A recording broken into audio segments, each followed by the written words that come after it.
Mike and I are out hunting today. He's hiding behind the tree there. Don't know if you can see him. He's on this side. There you go. Hunting this old house. Got permission to hunt.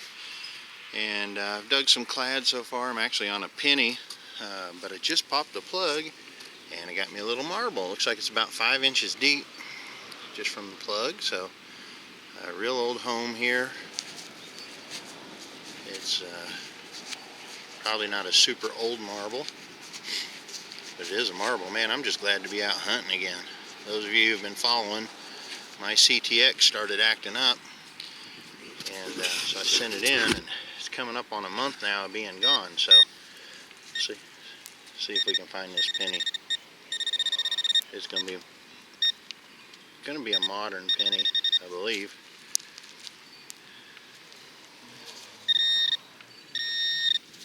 Could be. Anyway, Mike let me borrow his E-Track. He's got a couple of them, so I'm using one of them right now. Oh, there's a coin, I think. Yep.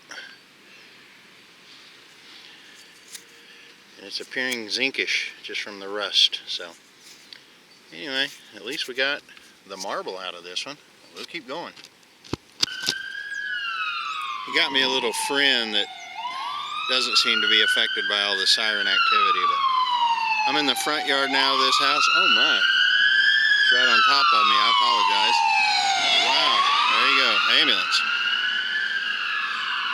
Welcome to this part of town. Anyway, I just dug and it was about, I'm gonna guess it to be 5 inches deep, but this is so cool.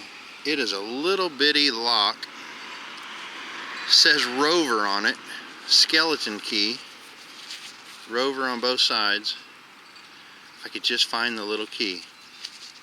But what a cool relic right there. And we'll keep going. In a survival situation, I am now prepared. I can open the can. Of course, I guess I better pack some cans of food if I'm going into survival mode, but there you go. Pretty cool. Okay, not 100% sure on this, but it has the resemblance of silver. It rang up like silver. I'm thinking it's a buckle of some sort or part of it, but there is no writing that I can see on the back of it. So we'll have to test this one. But cool find just the same, very ornate, decorative. Pretty little piece there. Getting windy, hopefully you can still hear, but if not, you can see. We'll keep going. Okay, Mike's already dug a couple wheat cents, and I just dug my first one, which is weird. It was ringing up like a dime, but it's a 1945.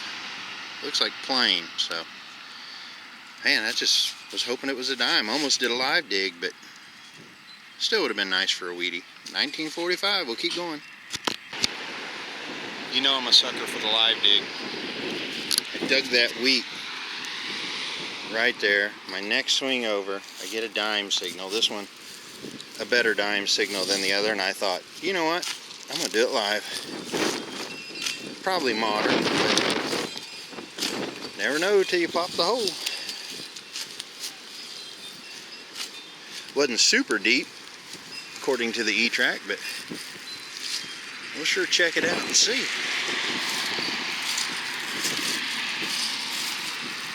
Let me, took the headphones off, so let's see, possibly out.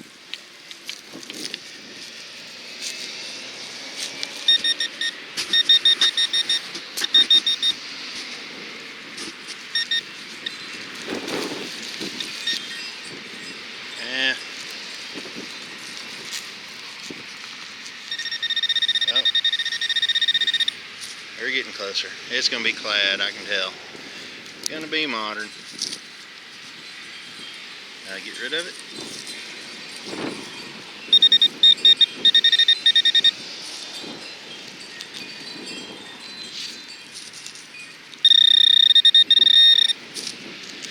That thing is getting shallower as we go. There it is. And it's a penny. Wow, it's a memorial. And that rang up at 12:43. The other one rang up 12:46, which also is where the dimes ring up. And they were both single targets, so, oh well, always learning. We'll keep going. Alright, kind of a deep target. Probably, 6-7 inches right there. Just popped it out, and it's a good oldie, 1927 wheat cent. Not sure if you can see the date on that or not. It's so hard to see through this viewfinder, but on the board with another. We'll keep going. Alright, every time I hit the ground and go for the camera, Mike's got to come see what it is, because it's always spectacular. And this one wasn't very deep, but it is a greenie, and not the greenie like the Indian greenie, but it's getting close. 1917 D. So it's slick on the front. Backside's decent, but the front's a little bit slicked off. So we'll see some silver in the hole now. We ought to find some silver. Good. We'll keep going. I just popped the plug. It was giving me a 1641, which was kind of an iffy signal, but it was around a whole bunch of other coins that I just dug. Just popped it out. It looks like a gold ring, but it's probably fake. I thought we'd look together. Popped it out, and it's right here. And it might be, oh, I believe she's going to be real. Well, don't that beat all. Cleaning up gold-like. Excellent.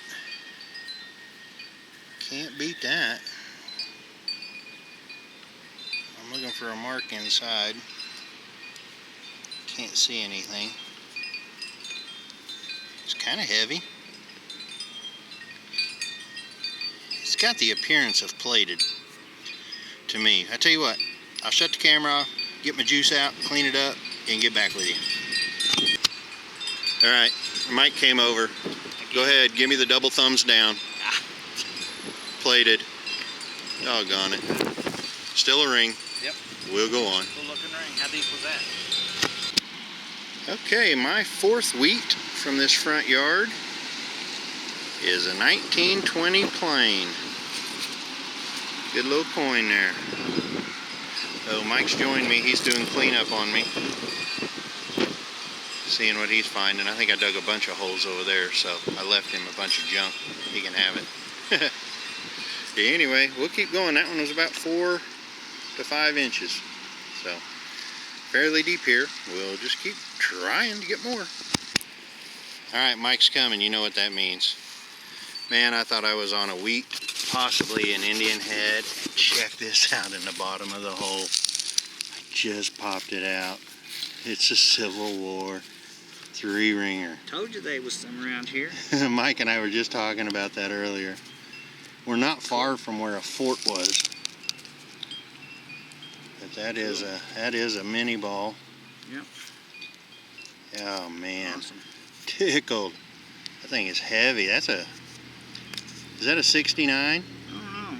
I'm not good at guessing. It's a lot bigger than the last one I found. Yeah, So maybe. It's in good shape too. yeah, it's in good shape. Appears to be a drop, dented a little bit, but sucker is sharp. Man, Cool.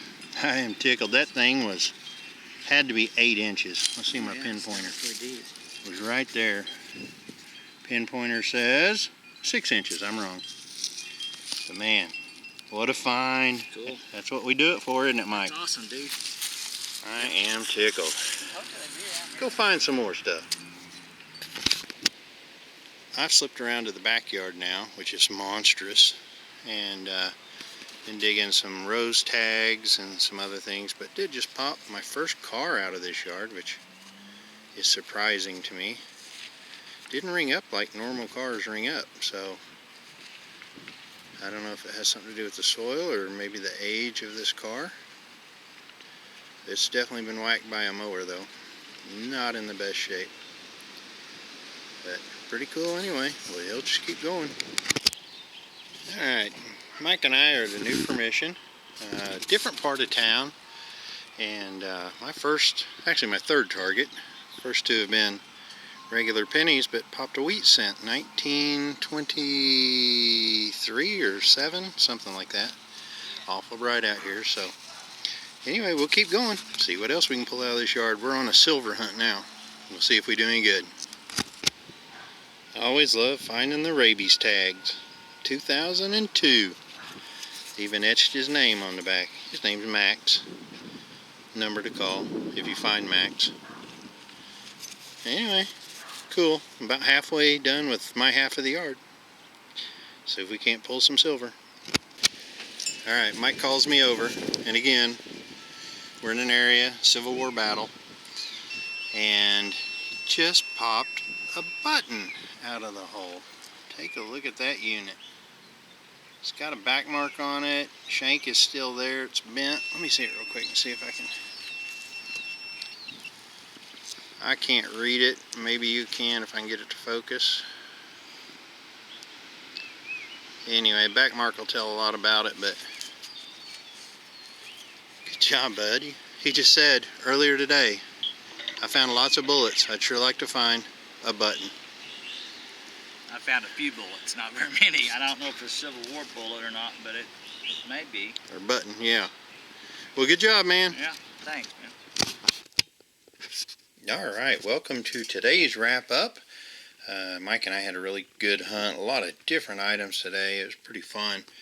I didn't dig any quarters today, but I did dig 7 clad dimes, 3 nickels, and I think 18 total pennies. You did see me dig the marble. A couple pieces of lead here. Not sure what they were for, but heavy piece. Another heavy piece there. Got me a cool rabies tag, cleaned up real nice, 2002. It's got the phone number on there. In fact, there's a scratched out one and the new one. So call Max. This is a little silver buckle. I did test silver, sterling, even though it's not stamped. Got a little tarnishing to it, but I would guess that's part of a shoe buckle maybe, but I'm not 100%. Now let's go to this ring. And I'm not sure, if you will look in there, you will see it looks plated for sure. It does say Nemo right there. Nemo is a manufacturer. If you saw some of my past videos, you'll see that I found another Nemo ring that had similar rippling in the gold, and it tested 10K. I didn't test this one, and that was with Mine Lab's new gold tester. And so it did test 10K. Haven't had this one tested, but I'm assuming that it is plated. Found a cool little knob. Not exactly sure what that says, or if it says anything. Could be a Chinese symbol. Looks like one there. Could be an anchor, and I have no idea. I see C4CO. But it's threaded inside, I believe. Yeah, I think it's threaded. So anyway, cool piece. I love this little unit. Little rover lock.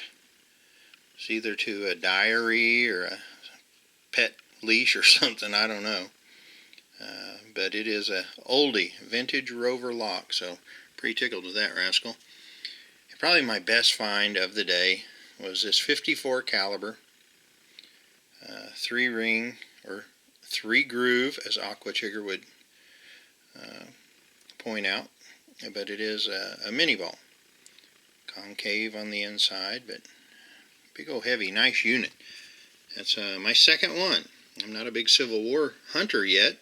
I'd like to, just starting into it. Here's some other spare pieces that I found. Not sure if this was to like a trigger guard or something, but all of them ring up nicely. Car definitely lost the battle with the mower.